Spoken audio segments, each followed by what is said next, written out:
कैऱ्याचा season आहे.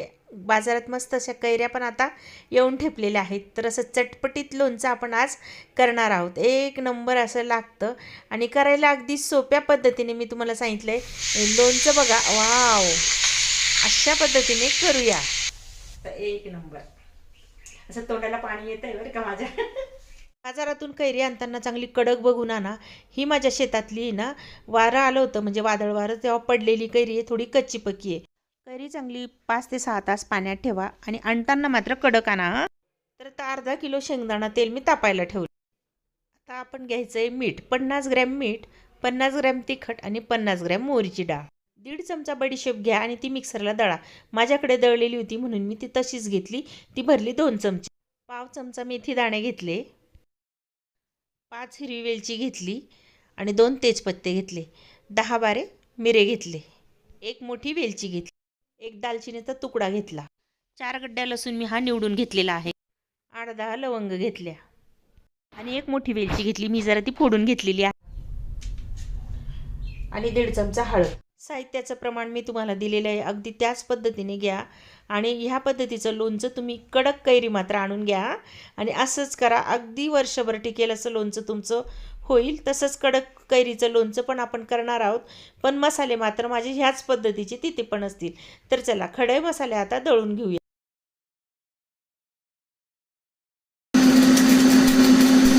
असं जाडं भरडं आपल्याला दळायचं आहे. तेजपत्ता पण यात दळला आहे बरं का आपण. लसूण पण अगदी जाडसर दळायचा आहे. अगदी 1 ते 2 सेकंद दळायचा, चालू बंद करून. चला आता बघूया मसाल्याचे थर कसे अंथरायचे. तर आता इथे बघा, पहिले मीठ अंथरायचं. मीठ झाल्यानंतर त्याच्यावर तिखट घालायचं. तिखट पण अगदी अशाच पद्धतीने अंथरायचं आणि त्याच्यावर आता मोहरी डाळ टाकायची. मोहरी डाळ टाकली गेली की काय करायचं, आपले खडे मसाले आहेत ना दळलेले, ते घ्यायचे. ते सुरुवातीला आपण अगदी इकडे तिकडे पसरवून असे टाकायचे, एका जागी अजिबात टाकू नका. आणि त्याच्यानंतर बडीशेप पण अशीच पसरवून टाकायची. अगदी मी टाकली ना त्याच पद्धतीने टाका. सर्व बडीशेप आता टाकल्या गेलेली आहे. हळद पण टाकायची, ती पण अशीच पसरवून टाकायची. सर्व साहित्य असं पसरवून टाकायचं. आपण मेथी दाणे टाकणार नाही होते, आपण नंतर कसे वापरायचे ते तुम्हाला पुढे सांगते. आता बघा, इथे हा लसणाचा गड्डा मस्त छान जाडसर दळून घेतला होता, तो मध्यभागी ठेवायचा. कडकडीत तेल तापवायचं. तेल तापवल्यानंतर त्याला बघा असं थोडंसं गार करायचं. बघा कसं दूर निघतोय. अशाच पद्धतीने थोडं त्याला 5 मिनटं गार करायचं आणि अगदी अर्धा चमचा लसणावर सोडवायचं आणि अशाच पद्धतीने थोडं थोडं सोडवायचं. अगदी 2 ते 3 वेळा टाकलं की त्यानंतर टाकायचं त्याच्यामध्ये मिरे, खडे मिरे, म्हणजे अख्खा मसालाही थोडंसं आपण तळतो याच्यामध्ये. तर बघा आता इथे मी लवंग आणि मिरे टाकलेले आहेत थोडेसे.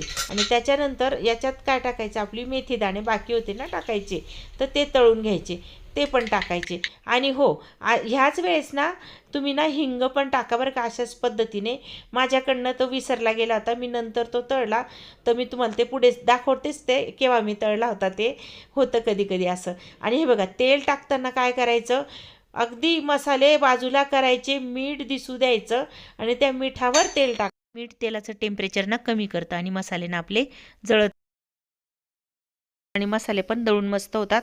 तर चला, असं थोडं थोडं असं टाकायचं आणि मी इथे फक्त ना आता 8-10 चमचे असे टाकलं असेल.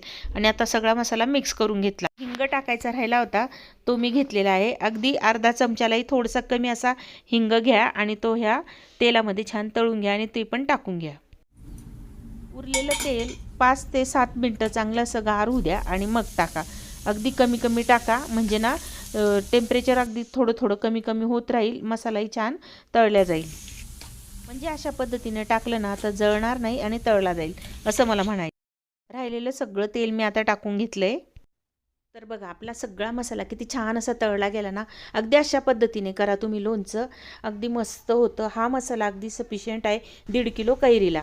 बघू शकता. आता हे आपण साईडला ठेवायचं आहे आणि आता कैरी बघूया. कैरी मी 4 ते 5 तास चांगली पाण्यात भिजवली होती, म्हणजे ती ना कडक होते. कडक झाल्यामुळे ना फोडी पण छान होता. माझी ही कच्ची कैरी आहे, झाडाची पडलेली. तुम्ही चांगली पक्की कैरी आणा बाजारातनं, आणि किंवा तुमचा आंबा असला म्हणजे असू शकतो ना कुणाचाही, तर कडक कैरी मात्र वापरायची, म्हणजे ना जी शाके पडते ना त्यानंतर ती कडक कैरी होते ती. बाजारात लोणच्याची कैरी आली की अशा पद्धतीचं लोणचं तुम्ही नक्की करा. तर बघा आता मस्त अशी कैरी पुसली गेलेली आहे. तर मी मगाशी तुम्हाला म्हटले ना की कच्ची कैरी जे असलं ते सांगावं म्हटलं. हे बघा आता मी याचं ना वरचं हे देठ काढून टाकलेलं आहे, याचा चीक असतो ना तो निघून जातो. आता याला आपण फोडी करूया. फोडी करताना बघा अगदी पटकन होत आहे. जर हिची कोय बांधली असती तर चाकूने नसतं झालं, याला आडकित्ता वापरावा लागला असता. म्हणजे आडकित्ता आपण वापरतो ना तशी कैरी तुम्ही घ्या. तर बघा किंवा तिथे बाजारात पण आजकाल फोडून मिळतात. तर आता याच्या कैरीच्या मी फोडी करून घेते, तुम्हाला हव्या त्या आकारात करा. छान अशा फोडी करून झाल्या की त्यातला हे बघा अशा पद्धतीने आणि त्यातल्या ना बिया काढून टाकायच्या. आता बघा इथे आपली सगळी कैरी फोडून म्हणजे फोडत नाही आहे मी, सॉरी, तर मी ही चिरून घेते. मी नेहमी ना फोडूनच करते लोणचं. तुम्ही जर नेहमीचे व्ह्यूअर्स असाल ना तर तुम्हाला नक्की कळेल की मी लोणचं कसं करते. तर बघा आता हे दोन म्हणजे बघा मसाला आपला 7 ते 6 तास मस्त असा गार होऊ द्यायचा. आणि आपल्या कैऱ्या पण फोडून झालेल्या आहेत.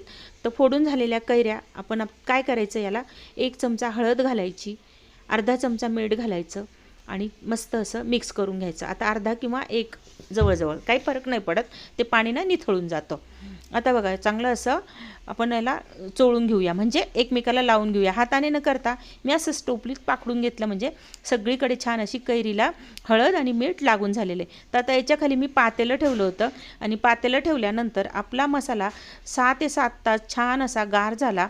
थोडासा गारवा असला ना वातावरणात तर, नाही तर मग 8-9 तास पण, म्हणजे अंदाज येईल तुम्हाला 8-9 तास तरी मग तुम्ही ठेवा गार व्हायला. तर बघू शकता मसाला छान गार झालेला आहे. कैरीच्या खाली बघा सगळं पाणी निथळून आलेलं आहे, म्हणजे मिठाचं पाणी आपलं निघून गेलेलं आहे. आणि कैरी पण मग अशी थोडीशी कडक होते. तर बघू शकता अशा पद्धतीने आपण ही कैरी हळद मिठाने थोडीशी अशी खारवून घेतली. आणि आता आपण काय करायचं आहे, मसाल्यामध्ये आपण ह्या कैऱ्या घालायच्या आहेत, म्हणजे कैरीच्या फोडी घालायच्या आहेत. फोडी बघा मस्त सगळ्या घातल्या की मस्त मिक्स करायचं. लोणचं चांगलं मिक्स करायचं. जर समजा तुमचं मोठं भांडं नसेल तर तुम्ही थोड्या थोड्या कैऱ्या टाका आणि खारव्यात मिक्स करा. आणि हो, माझे व्हिडिओ जर तुम्हाला थोडे जरी आवडत असेल ना, चॅनलला नवीन असाल तर सबस्क्राईब करायला मात्र विसरू नका. बघू शकता आत्ताच भांड्यामध्ये कसं. तर आता इथे बघा सर्व कैरी या भांड्यामध्ये माझी बसून गेलेली आहे आणि चांगली मिक्स पण करून घेतलेली आहे आपण. आता ही मिक्स केलेली कैरी आपल्याला बरण्यांमध्ये भरायची. बरणी चांगली 1 दिवस कडकडीत उन्हात धुवून वाळवून घ्यायची आणि आता हिला धुरी द्यायची आपल्याला. तर असं एक असं पॅन गरम करायचा, त्याच्यामध्ये हिंग घालायचा आणि ह्या बरण्या अशा धुरी देऊन घ्यायच्या. आता 2 बरण्या मी, कारण माझं लोणचं एका बरणीत मावणार नव्हतं आणि लोणच्याची वर्षाच्या बरणीत मला हे लोणचं आता टाकायचं नव्हतं. हे वरच्यावर खाण्याचं लोणचं आहे, हे वर्षभर टिकणारं लोणचं नाही आहे. पण ह्या पद्धतीने करा, हे मी तुम्हाला परत परत सांगते. तर तुमचं वर्षभर लोणचं वर्षभराचं असेल ना ते नक्की टिकेल.